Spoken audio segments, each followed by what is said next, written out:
hypothesis testing, or do you need to keep reading the book? No, I think I'm good for today. Yes. So today we're going to talk about hypothesis testing. Thank you for reminding me. So we're going to work on just the introduction, right? Totally. And we're going to start with an example in the courtroom, your favorite. So suppose a crime was committed, like, for example, like murder. You are accused of it. Like, you're accused of being the perpetrator.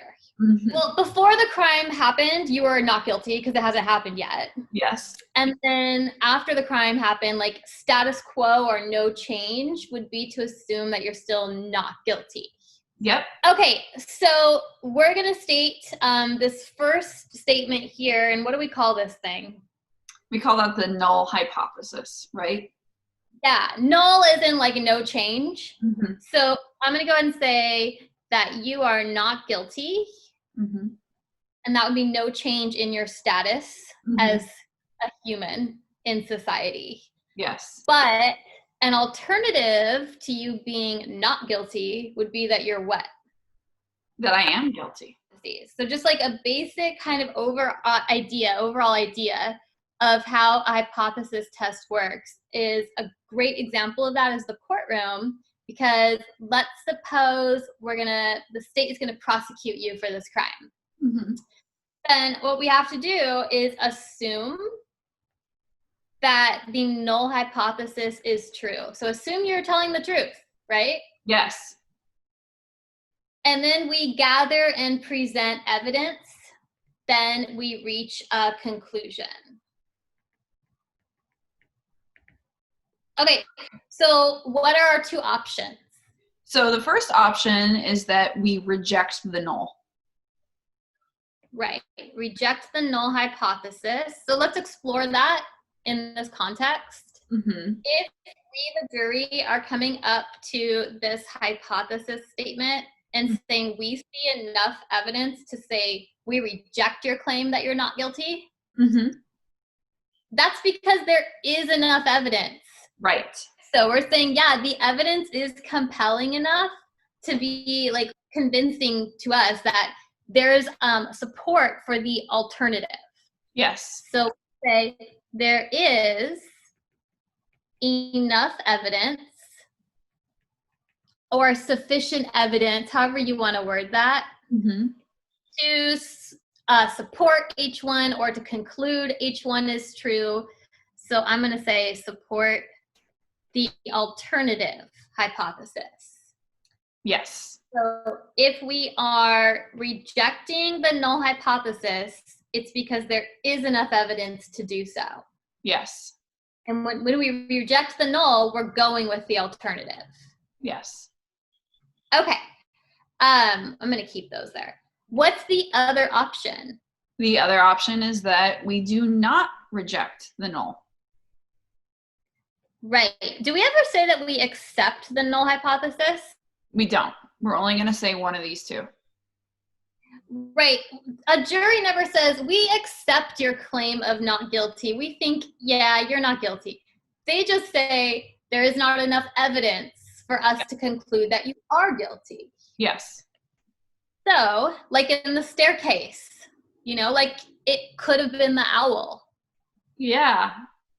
Am I right? Yeah. Okay. So if we do not reject the null hypothesis, then there is not enough evidence to do so. Okay. So if we do not reject the null hypothesis, it's because there is not enough evidence to go with the alternative. Yes. So in the math setting, I like to set it up and say the null hypothesis won't be the words like not guilty. The alternative won't be the words guilty. It'll be something mathy. Mm-hmm. So it's going to be that something, the null hypothesis is a statement of no change or a statement of equality. Mm-hmm. Like things are equal to what they used to be. Right. So it's that something equals something, which looks really vague. Yeah. But then the alternative, what are the alternatives to equal? The alternatives would be either less than or greater than, or just not equal. Right. So those are the three alternatives. And so basically what we have here is an alternative hypothesis and a null hypothesis. And what's always going in here is a parameter value. Right. We're talking about a mean, but it would be the population mean, or we're talking about a proportion to be the population proportion or the population standard deviation, etc. We never have to make a hypothesis about a sample value because we can just like see what that is. Right. Like we only have to hypothesize about everyone. Like if we were going to test out like a new drug that maybe like treats a virus, we could, like some unnamed virus of interest,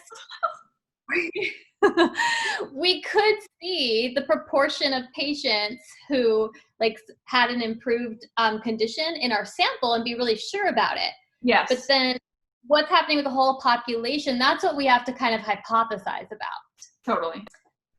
Cool. So there's basically three possibilities for the alternative when we're talking about math. So for those who are following along in their notes, the first blank here is the null hypothesis. And that's a statement of equality. Of equality. Or no change. Or you can think of it even as like status quo. The alternative hypothesis, I'm just going to abbreviate, we all know what we're talking about here, is H sub 1, or some people call it H sub A for obvious reasons, alternative. I don't have time to like draw an A. I only have time to like draw a 1. I'm very busy. Yeah, we have live. Yeah. So I write it as H sub 1. And there's three possibilities to that, like we said. So I'll have you talk me through them. H sub 1 could be that the parameter is what in relation to the other value of interest?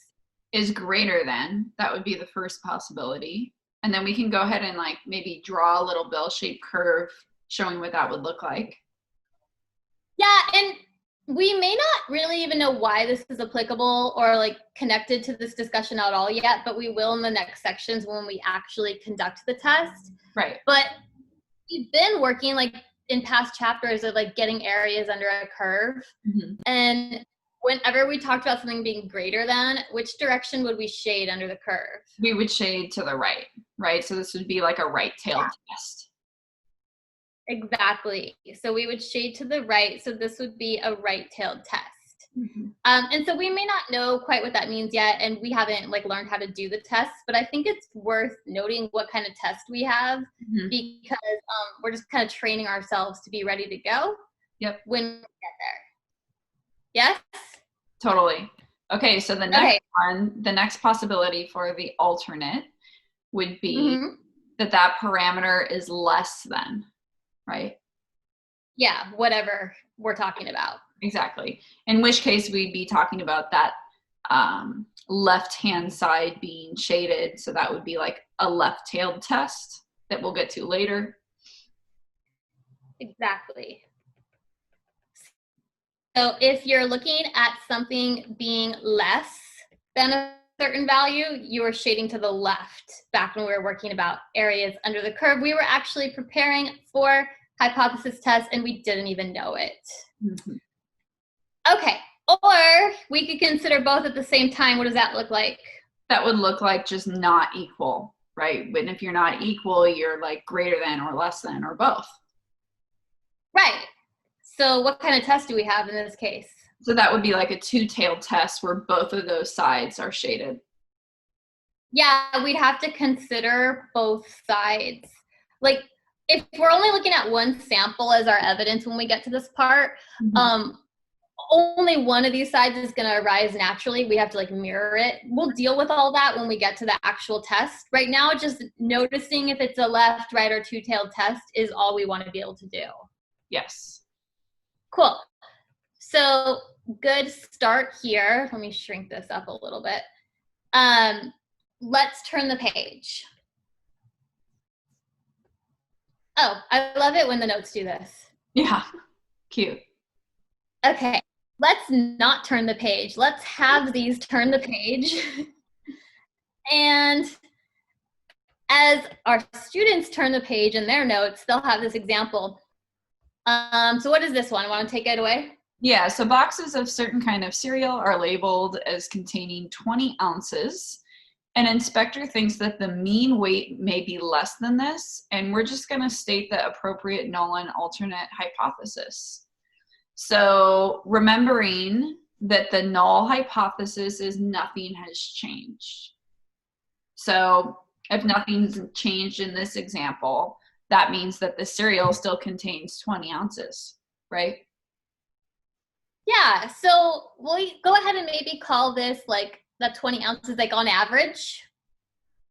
So maybe we'd say the average amount in the cereal is 20, because like maybe some cereals are a little above, a little below. So the parameter of interest, I think here would be the mean.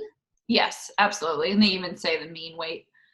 And then the alternate would be that the mean ounces of cereal is less than 20.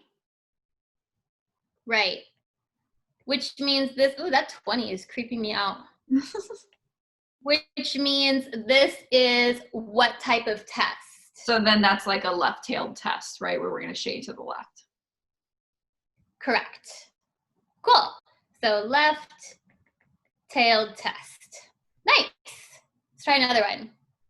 All right, so let's see. Last year, the mean monthly rent for an apartment in a certain city was $800. A real estate agent believes that the mean rent is higher than this. State the appropriate null and alternate hypothesis. So again, the parameter in question here is the mean, right? Correct. Yeah. So the mean rent was what? Was 800. Okay, firstly, where the hell is this? $800 a month for rent? Yeah, seriously, let's go live there. I know. Okay, anyway. Yeah, hard pass. Yeah. Okay, and then the alternate is that the mean is higher than that, right? So that's going to be like this right-tailed test. Right. So this will be greater than. And I just put the units in there because I was talking about it, but you don't have to put the units in your test. But what kind of test will this be when we get to that part? This is going to be that right-tailed test where we shade to the right. Nice. By the way, I had a notice from my apartment complex telling me my rent was going to go up again this year, like as it does every single year. And then I was like, hi, I sent them like a letter about like the current state of our nation. And COVID letter? Yeah, I sent them a COVID letter basically. And they were like, yeah, we're not going to raise your rent. And I'm like, you're welcome that yeah. So anyway, that was nice. They didn't raise my rent. Yeah. And I signed another year. So I get a year of not having, awesome. I know. I mean, it's in their interest to not raise the rent right now. So that would be crazy of them. It would have been a bad look. Yeah. Anyway, okay. Let's back to the lesson. Let's try another one. Okay, so scores on a standardized test have a mean of 70. Some modifications are made to the test, and an educator believes that the mean may have changed. State the appropriate null and alternate. Okay, so here the null is, again, that we have the mean being 70. Okay. And the alternate this time, it just says that that 70 has changed. So I think we can write that as the mean is not equal to 70. Yeah, we are like the educator isn't specifying if they think it's gone up or down, which means we would have to consider both sides, wouldn't we? Right. And so this is that two-tailed test. Great. Again, we'll learn what that means in the coming sections. Cool. Just kind of getting down, how do you write the null and alternative hypotheses? And they're always coming as a pair. Whatever you're talking about here on the null hypothesis is the same thing you're talking about in the alternative. So notice it was mu and mu. All of those were about the mean, but like we could end up discussing like proportion, standard deviation. There's other things we could have there. Yes. But it's always going to be the same thing on top and bottom for null and alternative. Likewise, if this was a 20, so was this. If this was an 800, so was this. Yeah, some good patterns to recognize for sure there. Yeah, so even if you like, you may have a number in that position, or it may be like another parameter, whatever, but it's going to be the same top and bottom. The only thing that's different from the null and the alternative is the symbol in between. Yes. So paying attention to that part. Okay, let's go forward. We'll let our students read through the discussion of the courtroom analogy that we already discussed together. The next thing is just to state what an appropriate conclusion would be. So practicing writing the conclusion. We don't know how we got the conclusion. We don't know if it's right or wrong. We have none of that info. The only focus on these examples is how would you write the conclusion if you were making one, right? So right now, our job is to decide which one of these statements we're making. Not how we got there, not if it's correct, just which one are we making. Then we'll talk about it. If we're rejecting or we're not rejecting, right? Right. How do we like articulate that? Right. We're just going to practice that before we get to actually doing the test. Like it says, state an appropriate conclusion. So that's going to be, we do or do not reject the null hypothesis. So there is or is not enough evidence, blah, blah, blah. Okay, so on this next one, it's one of the same hypotheses we saw before. Right. Remind me.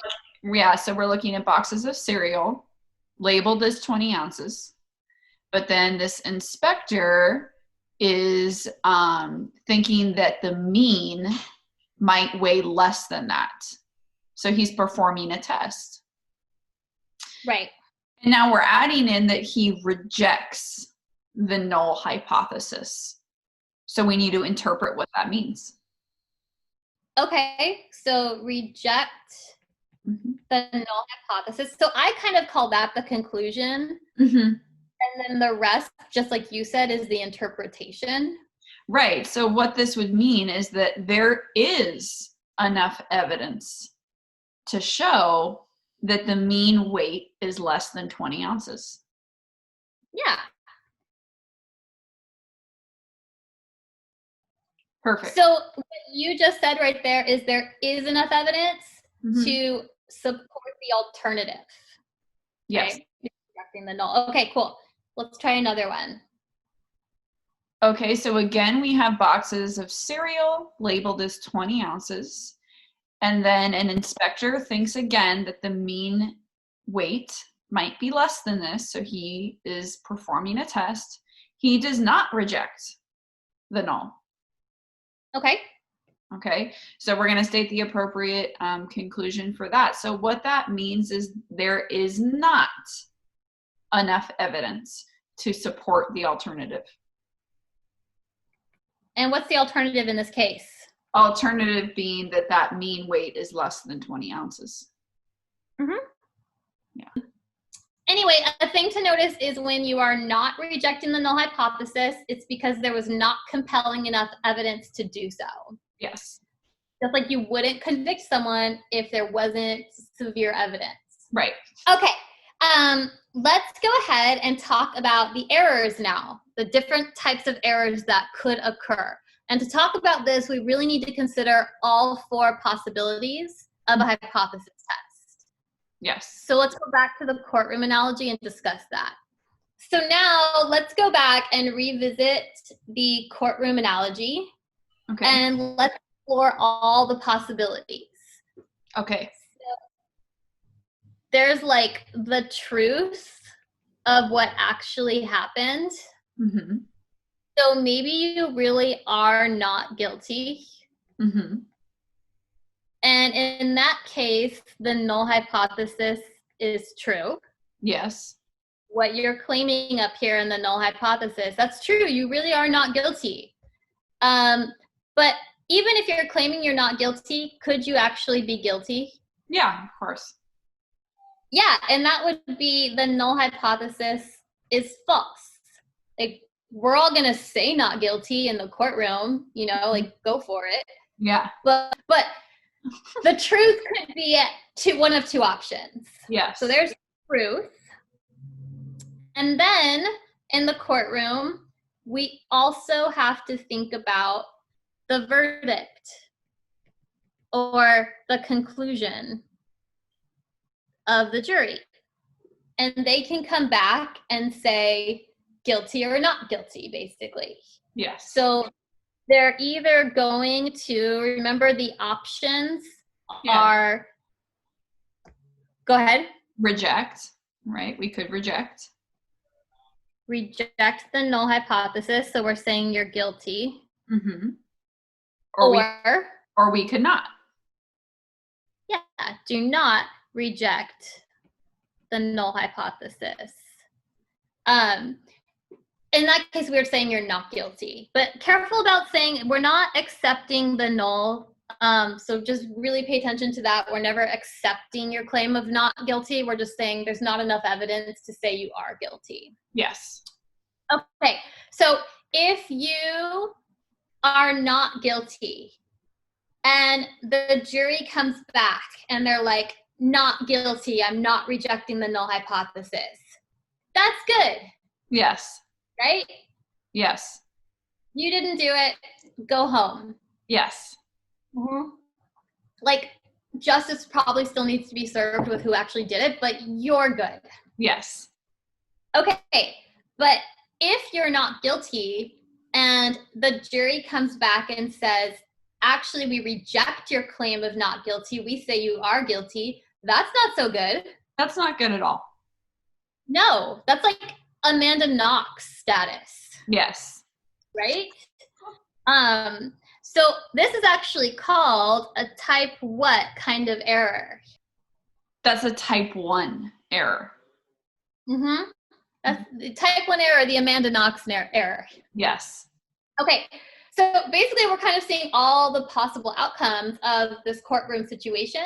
Mm-hmm. They're the same possible outcomes as in our statistical hypothesis testing. So it's a great analogy. Mm-hmm. Suppose you actually are guilty, like you did the thing, mm-hmm. and the jury comes back and says, we reject the null, you're guilty. That's good.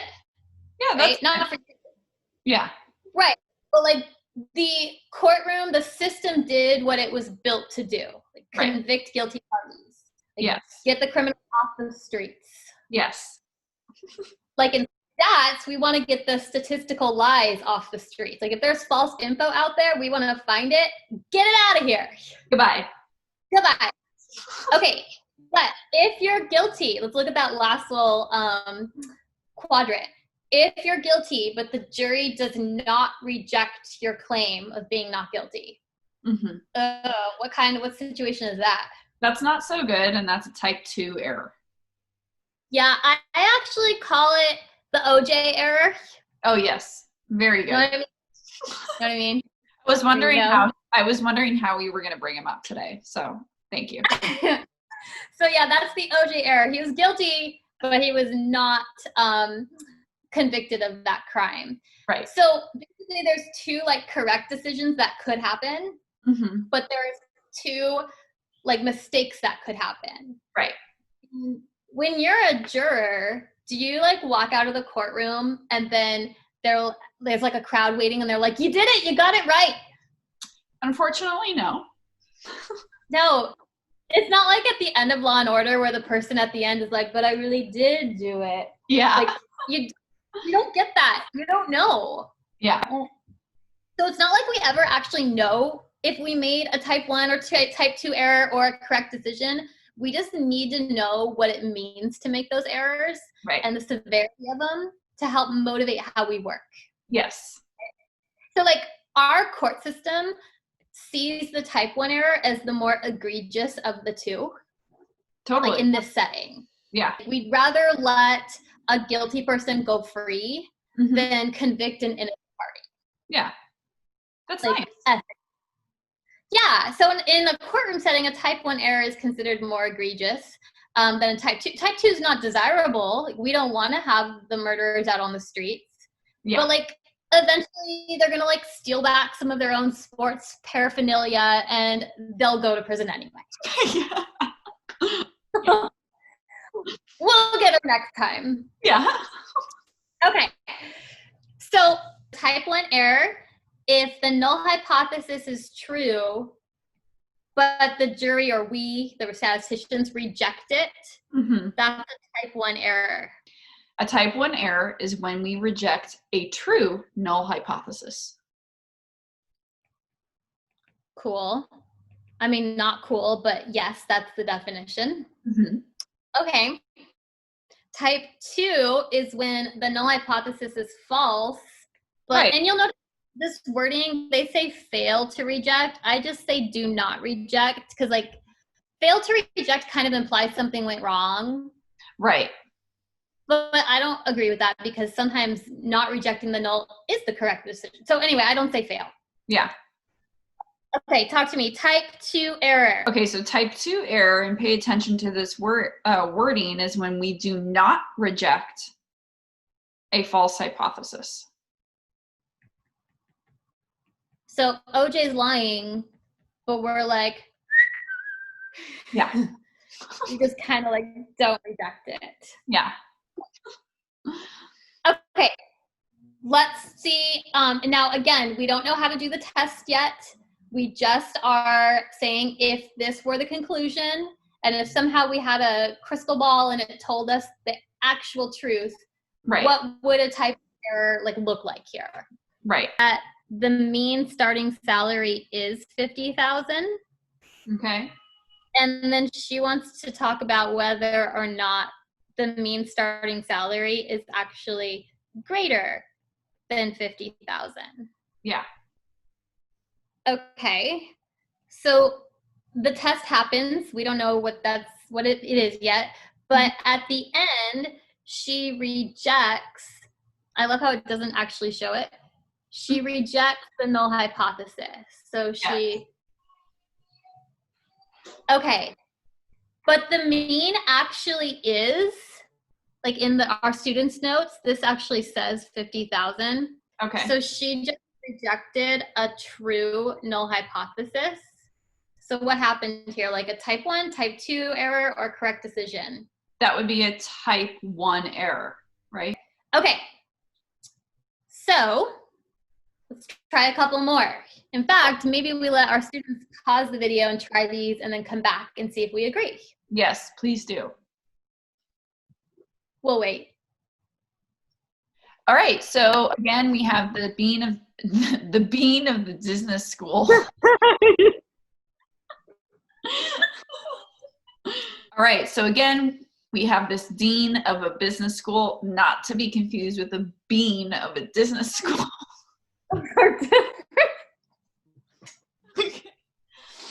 And oh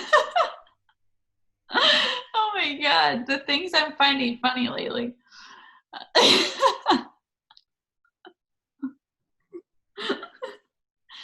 I go to business school.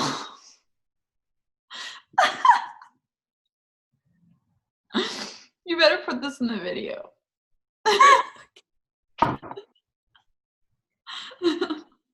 Why is this so funny? I don't know. Oh my God. I'm not getting enough oxygen lately. Woo. This is good. Okay, so this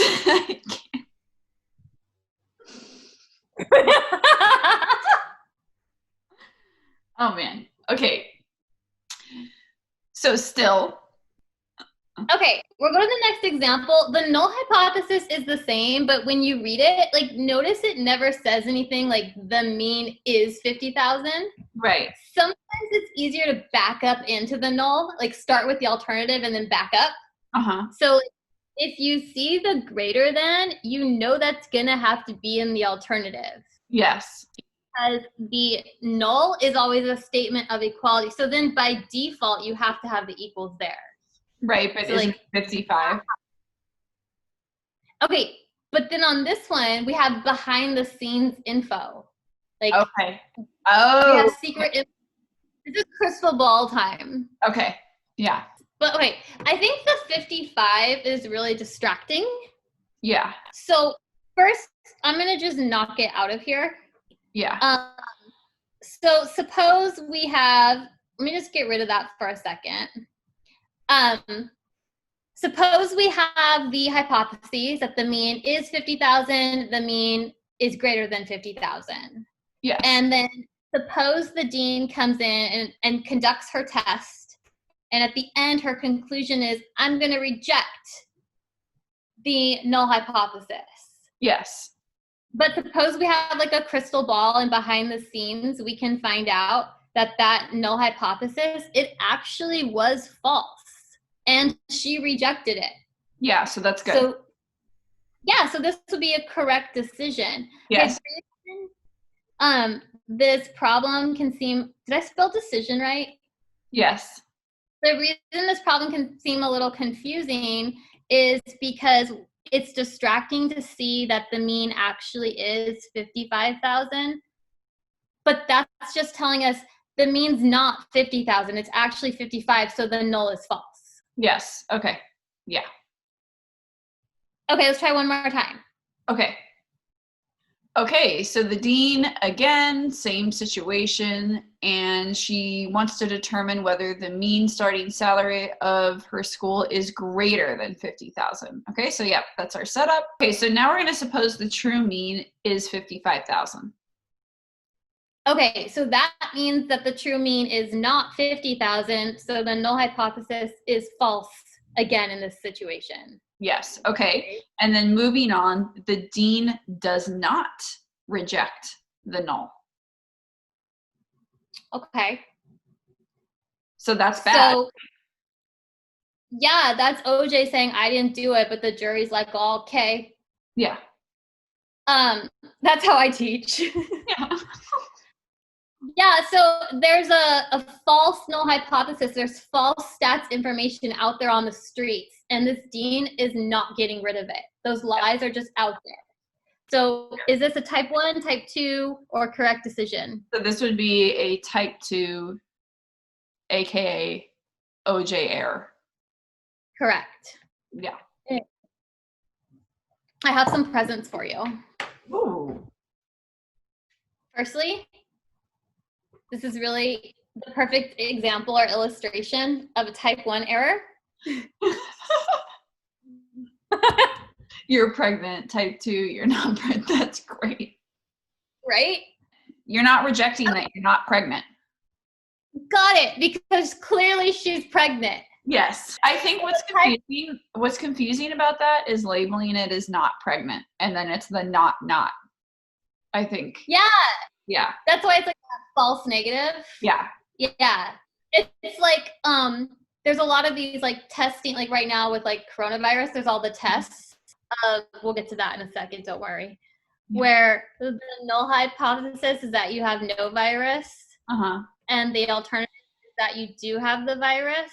Yes. So there's certain tests, like there are certain ones where you can like take it like a pregnancy test, like you just like pee on it. And so it's convenient and fast, you get fast results. Mm-hmm. But it does a lot of like, I think it's false positives. So like a certain type of test might make type 1 errors more often than another type of test that might make false negatives. Mm-hmm. So like if someone does have the virus and the test says they don't, that's really bad, because then those people are just like out walking around thinking they're healthy, spreading it. Right. But then if a test says that they do have the virus when they don't, like, I don't think that's as severe, except that now they're going to like maybe stay home from work when they don't need to, and they need to feed their family, etc. Right. Right. And then here you go. Oh. Hey, girl. I think I made a type 1 error. I shouldn't have rejected you. Mm-hmm. No, you shouldn't have, Ryan. Absolutely. Girl, made a type 1 error. Okay. Then, wait. Here's one. You can't make a type 1 error if you don't reject the null. Use your head.